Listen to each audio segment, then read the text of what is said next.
Podcast dari tadi tadi. mengklaim bisa memangkas waktu pengiriman untuk meningkatkan kepuasan pelanggan. itu sebagai knowledge engineer. Seorang yang ahli sistem pakar ini Sistem pakar memberikan rekomendasi berdasarkan data historis, infrastruktur digital, mungkin yang belum merata. Deteksi transaksi mencurigakan. Nah, kalau di Indonesia ini tuh memiliki transaksi yang sangat unik, modus-modus penipuan. UMKM perlu melakukan analisis biaya, manfaat yang cermat. Mungkin strateginya harus multi-level ya. Kurikulum juga harus diperbarui untuk mencakup literasi.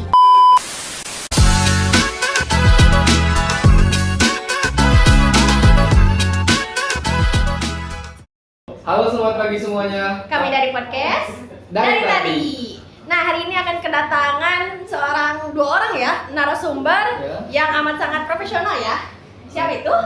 Yaitu Septian. Dan juga Agni, Ya, dia Oke. itu Septian sebagai apa? algoritma developer, dan juga Agni sebagai knowledge engineer. Oke, temukan. Tepuk tangan dong. Silakan kepada Agni dan Septian untuk memasuki ruangan. Ayo, Pak.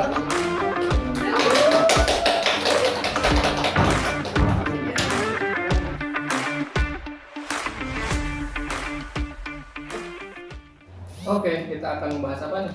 Oke, kita mempunyai beberapa pertanyaan kepada narasumber kita. Dan yang pertama, saya akan memberikan pertanyaan kepada algoritma developer. Silakan kepada Aep. Sebagai startup logistik seperti perusahaan secepat, mengklaim bisa memangkas waktu pengiriman secara signifikan dengan AI. Bisakah Anda menjelaskan secara konkret bagaimana algoritma heuristik seperti genetik, algoritma kerja dalam mengoptimalkan ribuan rute pengiriman sehari-hari? Dan bagaimana implementasi teknologi ini dampak pada organisasi UMKM yang bergantung pada pengiriman secepat tersebut? Untuk menjawab pertanyaan tersebut, genetik algoritma ini dapat menganalisis berbagai macam variabel seperti kemacetan, terus cuaca, dan prioritas pengiriman.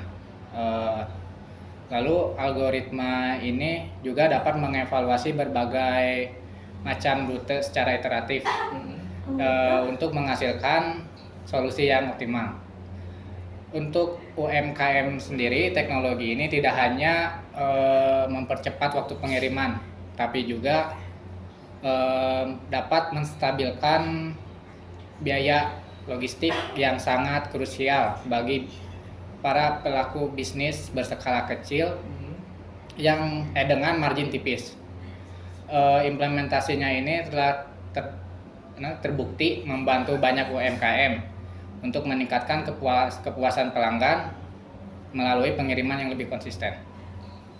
Begitu. Oke, pertanyaannya dan juga jawabannya cukup menarik ya kepada Tepuk Bapak tangan. Septian. Silakan tepuk tangan ya untuk Bapak Septian menyempatkan waktu di sini. Selanjutnya nih kita ada pertanyaan kepada Bapak Agni, yaitu sebagai knowledge engineer. Oke, pertanyaannya kepada Bapak Agni selaku sistem pakar di Indonesia ini, pertanyaannya adalah platform e-fishery dikabarkan membantu puluhan ribu petambak dalam memantau kualitas air. Bisakah Anda menjelaskan secara teknis bagaimana sistem pakar ini bekerja selaku Anda sendiri sebagai seorang yang ahli di sistem pakar ini? Lalu apa sih tantangan utama dalam mengimplementasikan teknologi canggih ini di daerah terpencil? Contohnya mungkin seperti Riau. Oke, silahkan Pak Agni. Untuk menjawab pertanyaan ini, sistem e-fishery ini mengintegrasikan sensor IoT dengan berbasis pengetahuan ahli perikanan dalam bentuk rule-based system. Sensor terus memantau parameter seperti pH air, suhu, oksigen terlarut, sementara sistem pakar memberikan rekomendasi berdasarkan data historis dan pola terdeteksi. Tantangan utamanya adalah infrastruktur digital mungkin yang belum merata, seperti contohnya internet yang kurang stabil dan menjadi tulang punggung dari sistem ini. Di daerah terpencil mungkin solusinya yang hybrid, yang menggabungkan teknologi sederhana dengan AI mungkin lebih fleksibel. Oke, jawaban yang sangat memuaskan sekali ya.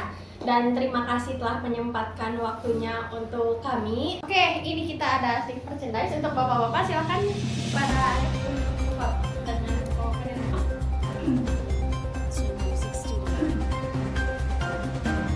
Oke, selanjutnya kepada Bapak Agni untuk berfoto dengan merchandise. Terima kasih.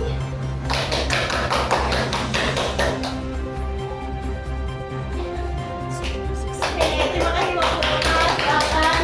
Terima kasih atas waktunya datang di podcast kami. Oke, hari ini kita kedatangan 3 orang narasumber tambahan. Di antaranya ada, Septi Rina sebagai profesional machine learning lalu ada Rismawati sebagai Data dan AI Opportunity Analyst. dan Risma Mailani sebagai strategi konsultan. Mari kita sambut mereka bertiga. Silakan masuk kepada para narasumber.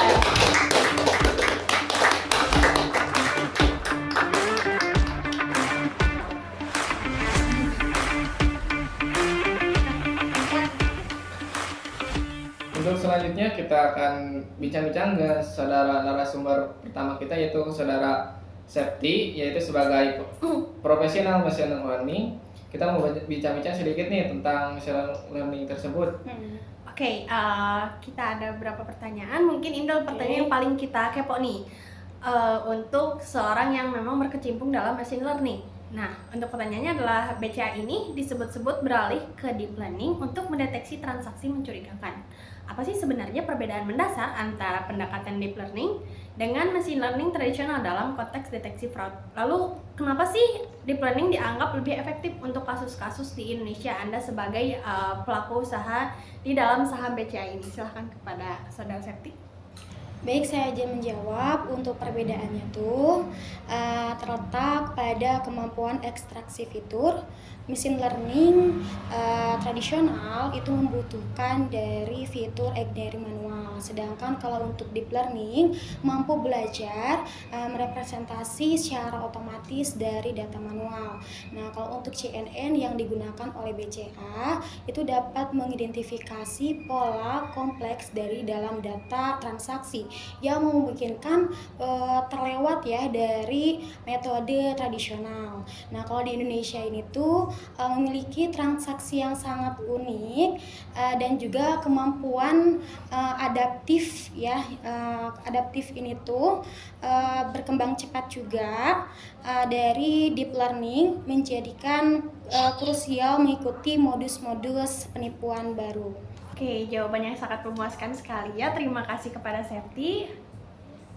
Oke, tepuk tangan semuanya. juga. Oke, selanjutnya mari kita lempar pertanyaan kepada Rismawati yang merupakan Data dan AI Opportunity Analyst. Untuk pertanyaannya, yaitu layanan AI seperti Batik AI menawarkan solusi dan desain canggih dengan harga puluhan juta per tahun. Menurut Anda, bagaimana seharusnya UKM mengevaluasi kelayakan investasi semacam ini? Dan apa alternatif yang tersedia untuk UMKM dengan anggaran tersebut?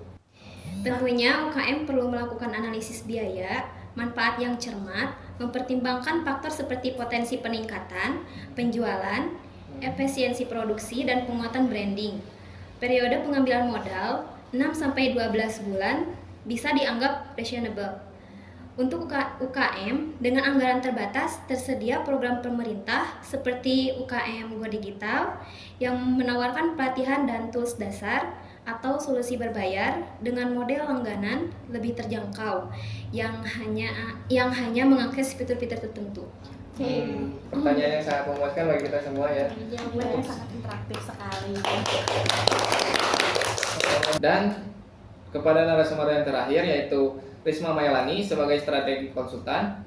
Dan juga kami ada pertanyaan yang sedikit kepo mengenai disrupsi tenaga kerja untuk menyiapkan masyarakat untuk AI, yaitu pertanyaannya adalah sebagai berikut.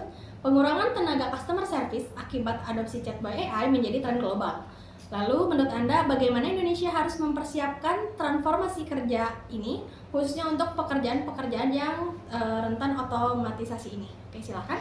Baik, saya akan menjawabnya. Mungkin strateginya harus multi level ya.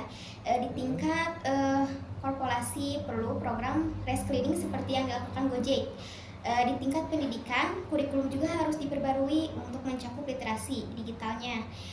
Sementara pemerintah perlu memperluas program penelitian vokasi khusus untuk pekerja seperti driver Gojek. Jadi fokusnya adalah meningkatkan nilai tambah melalui keterampilan tambahan seperti pemasaran digital atau layanan nilai tambahan, bukan hanya sekadar mengemudi saja. Oke, jawaban yang sangat inspiratif sekali ya. Ya. Terima kasih. Terima kasih kepada para narasumber telah menyempatkan waktunya. Kami ada Sedikit merchandise untuk para narasumber. ya, Kita akan nonton dulu dengan merchandise-nya, teman-teman. Oke, terima kasih.